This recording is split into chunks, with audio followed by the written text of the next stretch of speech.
Pachaparo, YNet7, thank you for choosing the replay. So, big board pep for my peeps. I know it's a little 9:48ish, but you know, ain't no such thing as time here. Just open and close to the market. You know what I mean? You come on, you take a nap, you eat some nachos. The next thing you know, it's dark. Well, it gets dark early anyway in the wintertime, right? So let's talk about these plays. Now, let's go with the obvious.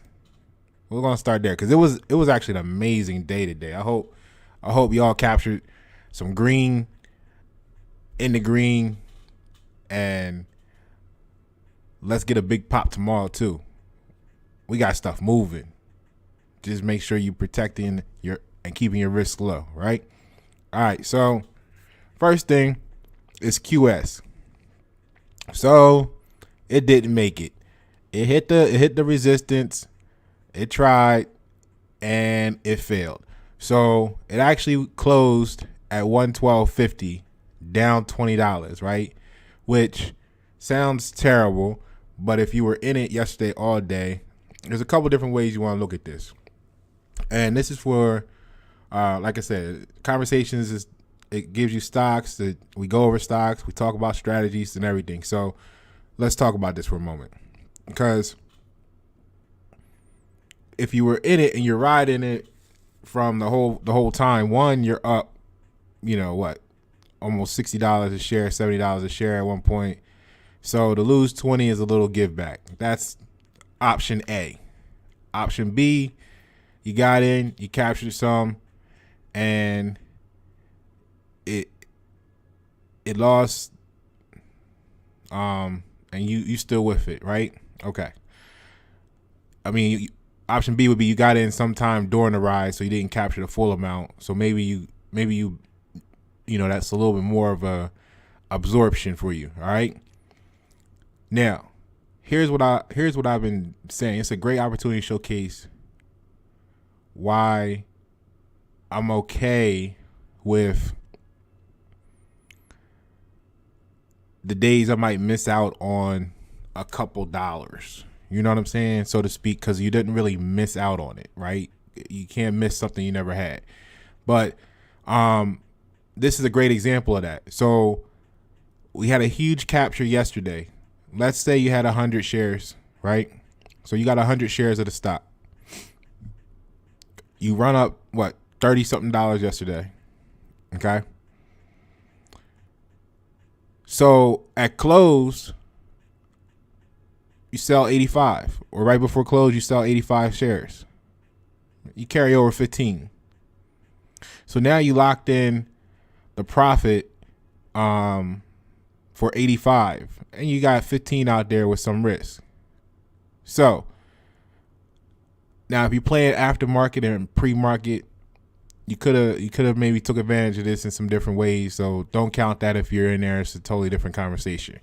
Now, that means that you start the day today with 15 shares instead of 100. And it gives you an opportunity to see what happens in the market. See what happens. You can always buy back in. Like, in my mind, if you had those 100 shares and it went up $30, okay, that's $3,000, right?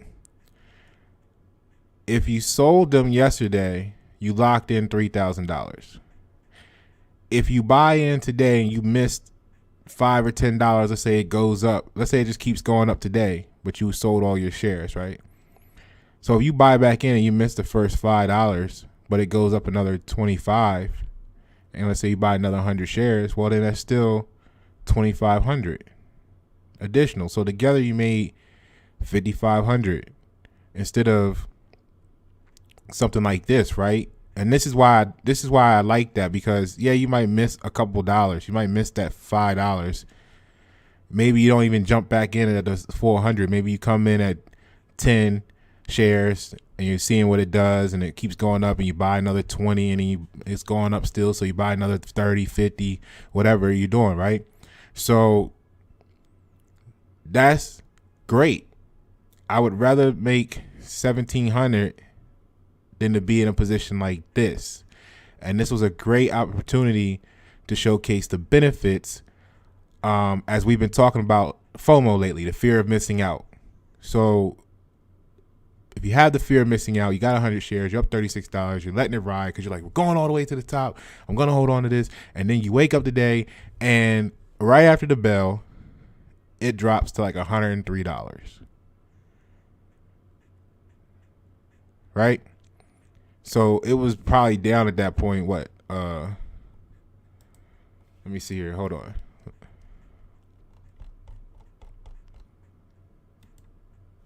So it was at 132 as a high yesterday at close. 132.53, right? At 9:42 a.m. So 12 minutes after open in the day, it was at 102. So it was down $30 in 12 minutes after opening. So now, if you had 100 shares and you held all 100 shares, the market opens, it goes down $30. You just gave back all $3,000, right? And I don't care what kind of stomach you got, that's going to incite some sort of a panic. You know what I mean? You just gave back the whole day's work yesterday in 12 minutes. So you're going to have thoughts. You're going to have thoughts, and there are going to be a lot of them, and that you may or may not make the best decision thereafter. You could sell. You could sell at that point and then it go back up. I mean, all kinds of things could happen. And then you're sitting there stuck because you sold at down 30 and it came back up and went to normal. And you're like, if I never sold them, I would still be even. And, all kinds of shit could happen, right? So what I found the best way for me to do is what I described earlier. You got 100 shares. You're good with the profit. Okay, let's lock in profit. Or at least set up an immediate stop loss. So if you normally float your shares with like a 10%, 20% stop loss, just to give the stock room to work and move and do its thing, do its samba, you know what I'm saying? Then at close, when it gets close to close, or I'm at that number where I'm like, okay, I met my goal for the day, profit wise,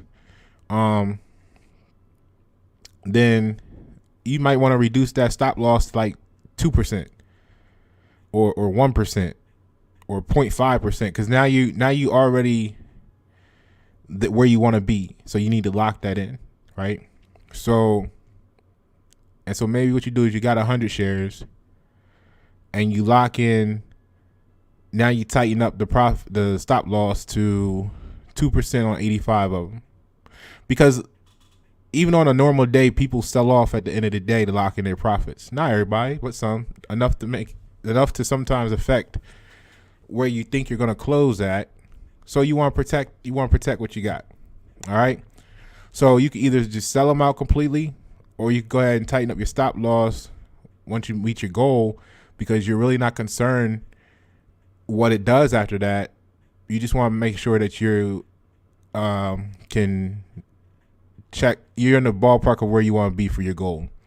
So if you got 10 stocks you play in that day and you tighten up stop losses on 8 of them, and you're looking to roll over someone a bigger share on 2 of them, so you could be at your goal or wherever you're at. Let's say you're at $600, and by the time it's all said and done, you tighten up your losses. You can literally walk away from the computer knowing that you shouldn't lose it. Not that you're losing, but you shouldn't go down any more from where you're at than like $100, which means that you're still gonna finish the day at 500. You see what I'm saying? And that's the magic as far as I see of strategy versus not playing to win, but playing to be able to play forever. It feels good when you hit the home runs. In the last 60 days, I've had 2 or 3 days. I've had 2 days over 500 5,000. And if you want to say one more, over 4 at least. So those days feel great, but you can't guarantee that to happen every day. So these are the ways that you develop a strategy to actually protect the longevity of your situation. I would rather know that I'm gonna make on average, right? Because you're gonna have some red days, right, and etc. So on average, if you're, like I said, if your goal is 1 to 500 a day, and you come out and consistently make that, and you learn how to, despite what happens in the market, can make that goal. Now you're developing a skill. You see what I'm saying?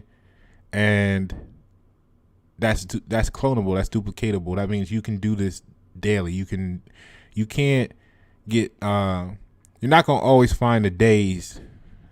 Now, granted, once you start playing with $1 million in the market, you got $1 million in the market or something, $5,000 days ain't gonna be nothing to you, because it's like 0.5%. You know what I'm saying? But if you're on the come up, like probably most of us, and you're still going to work every day, like many of us, and you're still working for yourself, like the other part of us, you haven't made it to the 2 to 5% that's just millionaires that just sit around and do this all day for fun. So you got to protect yourself. So this was a great exercise of that, because that's exactly what I did yesterday, and that's how I handle my situations when most of the time, really, because even when I'm confident, nothing's guaranteed. So let this be a lesson in how to protect yourself. So I reduced my inventory, right, at close yesterday, and I wound up having only 15 shares of this to open today, right? So you're at work, you're doing things, so you can't, when you're at work, this is part of why you got to have a good strategy, because you can't always see this. So you see it, and by that time it's down $30. You know what I'm saying? Now, what you know is that's not a good start. And so you don't panic, and you give it some time to come back up. In this case, I drew the line on there. What we know is that today, looking back at it, is that it wants to return to 118.93. So that gives you some confidence, and you just wait your time out, which was only a few more minutes. So it bounced back to 118. Excuse me. You sell those shares, those 15 then, because now you're in uncertainty, and you're okay with managing that give back, because you gave back 15, let's say $15 a share on 15 shares. So you start your day off at, like, I don't know, what's that, 10, 140. You start your day off in the red 150, 60 with just this alone, right? But that's so much better than starting it down $3,000. You see what I'm saying? And when you really think about it, to start down 150 when you made whatever you made yesterday, you're not really down. You're still up. You're just up 150 less. But you're only up 150 less because you practice inventory control the day before. You see what I'm saying? So that's how I navigate these situations. And when you heard me talk about over the last couple of weeks changing the strategies because the market was a little crazy, or as I'm getting into stocks that I'm less familiar with, but still executing precision with, as far as I'm, the best I can do. These are the techniques that I've developed to safeguard what I'm doing. You see what I mean? So Now let's get to the money. We talked about the loss. All right. So let's get to what made the money today. I can't even tell you about some stuff. I got a couple other things that went off today. I got one stock that's 350% up in the last 48 hours. Whew. Don't worry, it's a lot of time to bring it to you. I had this idea for the group where we could actually be having these conversations in a group on Facebook, like way in advance. I'm still perfecting it, so I got to get that together. It's there, but I got to figure out how to get the people to engage. Which I don't know if that means if there'll be a subscription or a donation or what. I don't know, but these are the type of things I want to talk about early, so that it will actually be a benefit for you being in the group. But yeah, I got one that's up 350% in the last 48 hours. That's doing great. I had another one up today, 40-something%, and then it's great. It was a great day today. So let's get to some of the stuff that you're familiar with, and don't worry, because those two in particular, the 350% and the 40%, they're still in their infancies. So you got plenty of time. Just keep watching the channel. I'll bring it to you, and you'll be able to make, for entertainment purposes only, you'll be very entertained. Let's put it like that. So, RMG.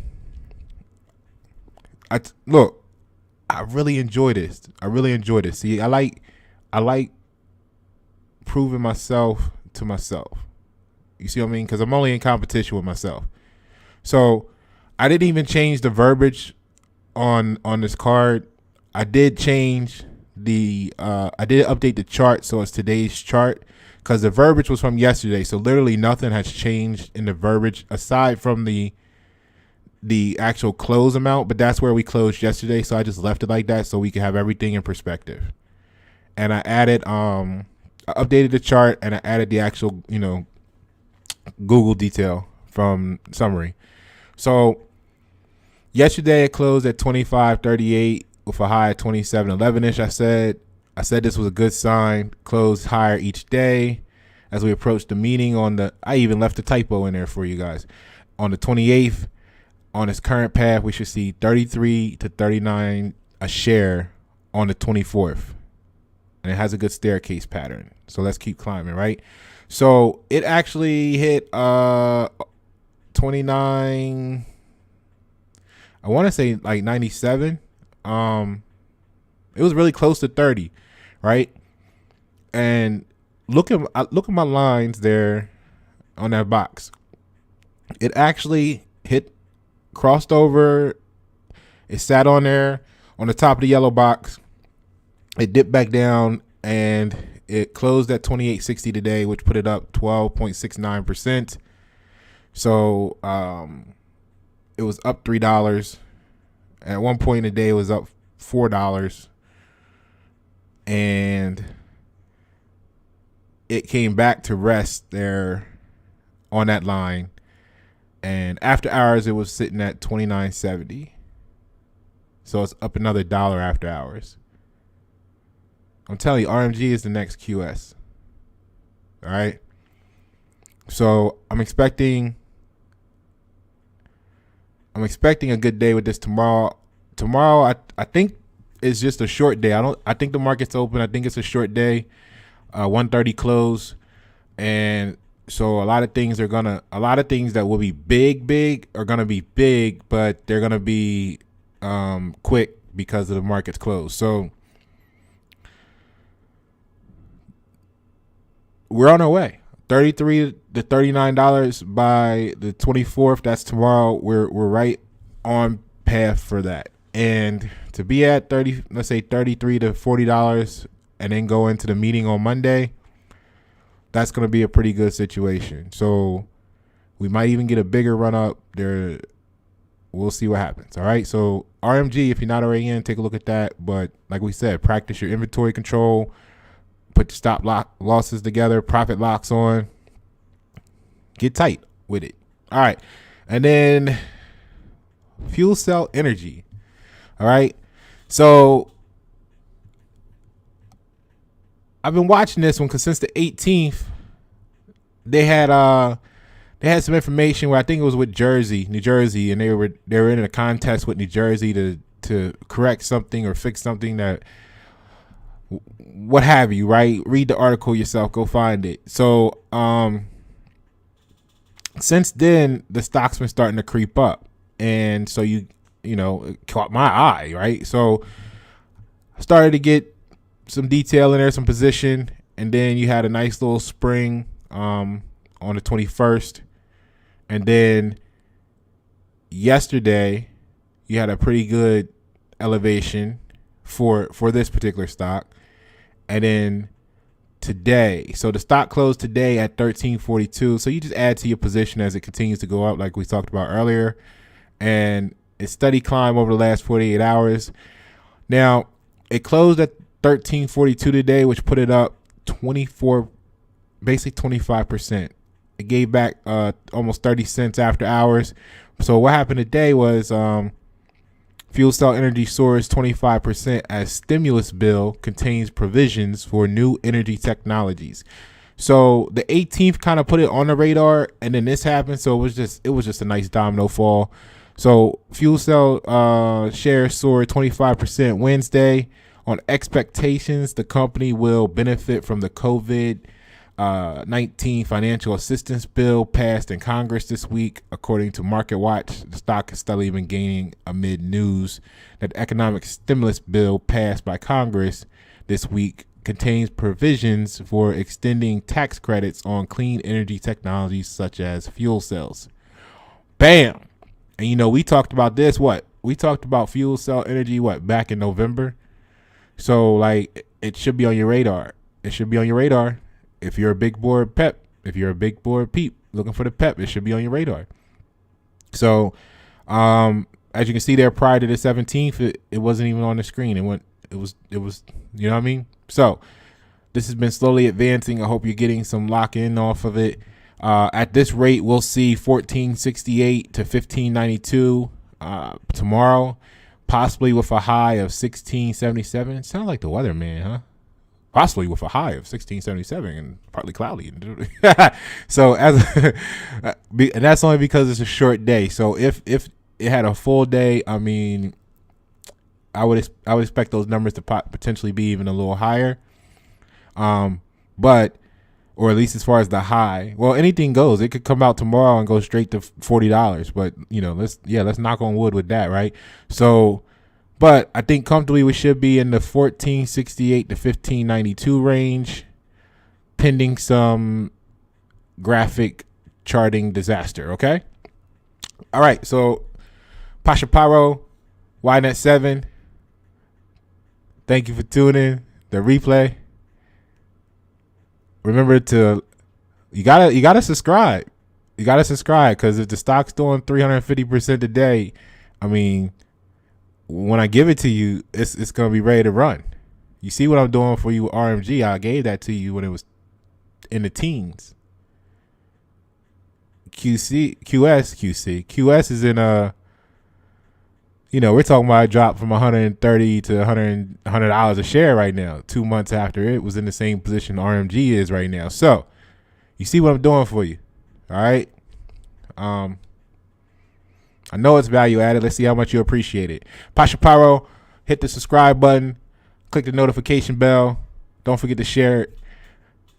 Thank you for tuning. The replay.